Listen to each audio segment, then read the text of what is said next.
ಎಲ್ಲರಿಗೂ ನಮಸ್ಕಾರ. ಮತ್ತೊಮ್ಮೆ ಸ್ವಾಗತ ನಮ್ಮ ಯೂಟ್ಯೂಬ್ ಚಾನಲ್ಗೆ. ಗೌರಿ ಗಣಪತಿ, ವರಮಹಾಲಕ್ಷ್ಮಿ, ಯುಗಾದಿ ಎಲ್ಲ ಹಬ್ಬಗಳಿಗೆ ನಾವು ಸಾಧಾರಣವಾಗಿ ಹೋಳಿಗೆ ಮಾಡ್ತೀವಿ. ಸುಲಭವಾಗಿ ಕಡಲೆಬೇಳೆ ಹೋಳಿಗೆಯನ್ನು ಮಾಡೋದು ಹೇಗೆ ಅಂತ ತಿಳಿಯೋಣ ಬನ್ನಿ.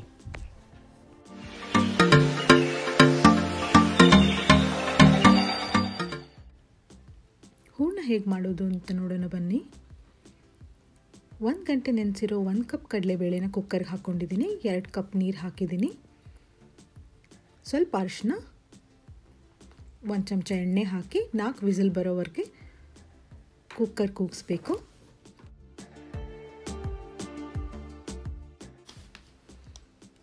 ನೋಡಿ, ಈಗ ಕುಕ್ಕರ್ ಕೂಲಾಗಿದೆ. ಕಡಲೆಬೇಳೆ ಚೆನ್ನಾಗಿ ಬೆಂದಿದೆ.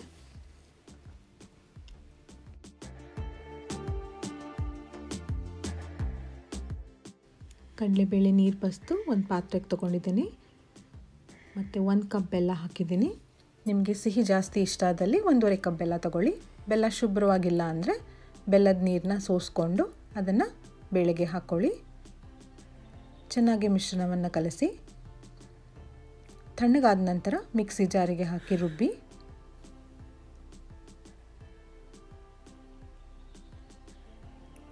ರುಬ್ಬಿದ ಮಿಶ್ರಣವನ್ನು ಮತ್ತೆ ಪಾತ್ರೆಗೆ ಹಾಕ್ಕೊಳ್ಳಿ.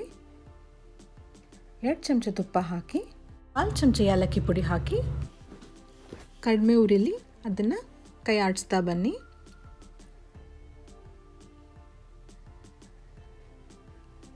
ಮಿಶ್ರಣ ನಿಧಾನಕ್ಕೆ ಗಟ್ಟಿ ಆಗ್ತಾ ಬರುತ್ತೆ. ಈ ಹದಕ್ಕೆ ಬಂದಾಗ ಸ್ಟವ್ನ ಆಫ್ ಮಾಡಿ.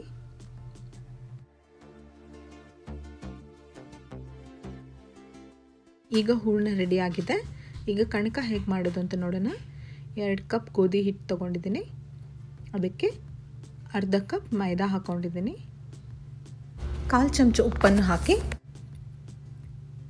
1 ಚಮಚ ಅರಿಶಿಣದ ಪುಡಿ ಹಾಕಿ ಹಿಟ್ಟನ್ನು ಕಲಿಸ್ಬೇಕು. ಸ್ವಲ್ಪ ನೀರು ಹಾಕಿ ಹಿಟ್ಟನ್ನು ಕಲಿಸ್ಕೊಳ್ಳಿ.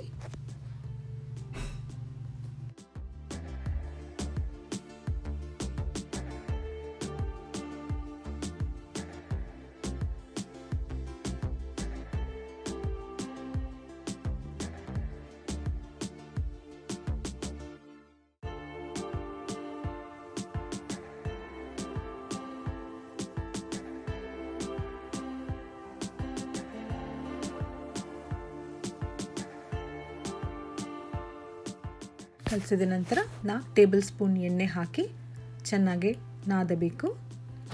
ಹಿಟ್ಟು ಚೆನ್ನಾಗಿ ನಾದಿದಷ್ಟು ಹೋಳಿಗೆ ಮೃದುವಾಗಿ ಬರುತ್ತೆ.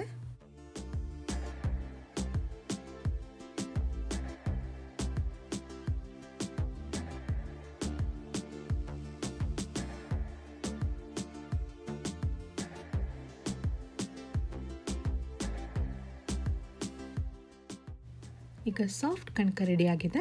ಈಗ 1 ಚಮಚ ಎಣ್ಣೆ ಸವರಿ 1 ಗಂಟೆ ಅದನ್ನು ನೆನೆಯಲು ಬಿಡಿ.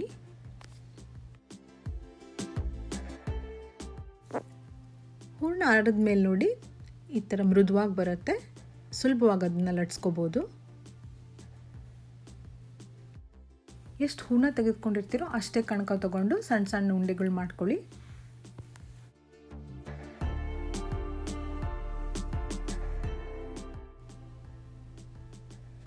ಒಂದು ಕಣಕದ ಉಂಡೆ ತಗೊಳ್ಳಿ. ಅದನ್ನು ಕೈಯಲ್ಲಿ ತುದಿಯನ್ನು ಒತ್ಕೊಂಡು ಸ್ವಲ್ಪ ಅಗಲ ಮಾಡ್ಕೊಳ್ಳಿ. ಗೋಧಿ ಹಿಟ್ಟು ತೊಗೊಂಡಿರೋದ್ರಿಂದ ಸುಲಭವಾಗಿ ಲಟ್ಸ್ಕೋಬಹುದು. ಹೂರ್ಣದ ಉಂಡೆ ಇಟ್ಟು ಅದನ್ನು ತುಂಬಿಕೊಳ್ಳಿ. ತುಂಬಿದ ಮೇಲೆ ಅದನ್ನು ಸ್ವಲ್ಪ ಗೋಧಿ ಹಿಟ್ಟು ಅಥವಾ ಅಕ್ಕಿ ಹಿಟ್ಟು ಹಾಕಿ ಲಟ್ಸ್ಕೊಳ್ಳಿ.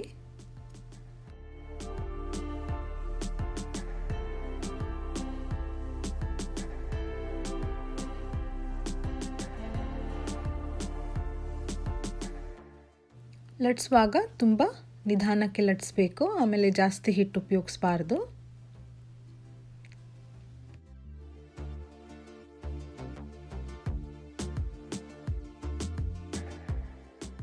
ನೋಡಿದ್ರಲ್ಲ, ಇದೇ ಥರ ತೆಳ್ಳಗೆ ಲಟ್ಸ್ಕೊಳ್ಳಿ.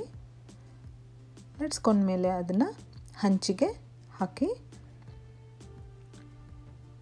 ಸ್ವಲ್ಪ ಸಮಯದ ನಂತರ ಅದನ್ನು ತಿರುಗಿಸಿ ಹಾಕಿ ಬೇಯಲು ಬಿಡಿ.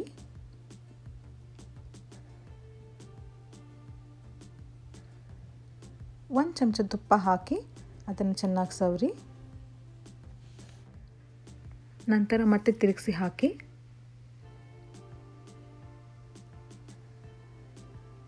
ಈಗ ಹೋಳಿಗೆ ಚೆನ್ನಾಗಿ ಉಬ್ಬತ್ತೆ.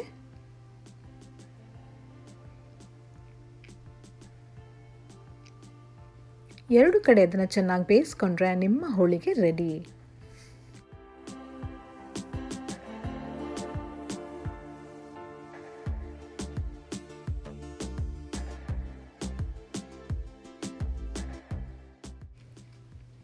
ಮತ್ತೊಮ್ಮೆ ಹೇಗೆ ಮಾಡೋದು ಅಂತ ನೋಡೋಣ ಬನ್ನಿ.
ನೀವು ಕರೆಕ್ಟಾಗಿ ಎಲ್ಲ ಟಿಪ್ಸ್ ಮತ್ತು ಅಳತೆ ಉಪಯೋಗಿಸಿ ಕಡಲೆಬೇಳೆ ಹೋಳಿಗೆ ಮಾಡಿದರೆ ತುಂಬ ಚೆನ್ನಾಗಿ ಬರುತ್ತೆ. ನಿಮಗೆ ವಿಡಿಯೋ ಇಷ್ಟವಾದಲ್ಲಿ ಲೈಕ್ ಮತ್ತು ಶೇರ್ ಮಾಡೋದು ಮರಿಬೇಡಿ. ನಿಮ್ಮ ಅಭಿಪ್ರಾಯಗಳನ್ನು ಕಮೆಂಟ್ಸ್ ರೂಪದಲ್ಲಿ ನಮಗೆ ತಿಳಿಸಿ. ದಯವಿಟ್ಟು ನಮ್ಮ ಚಾನಲ್ಗೆ ಸಬ್ಸ್ಕ್ರೈಬ್ ಆಗಿ. ಧನ್ಯವಾದಗಳು.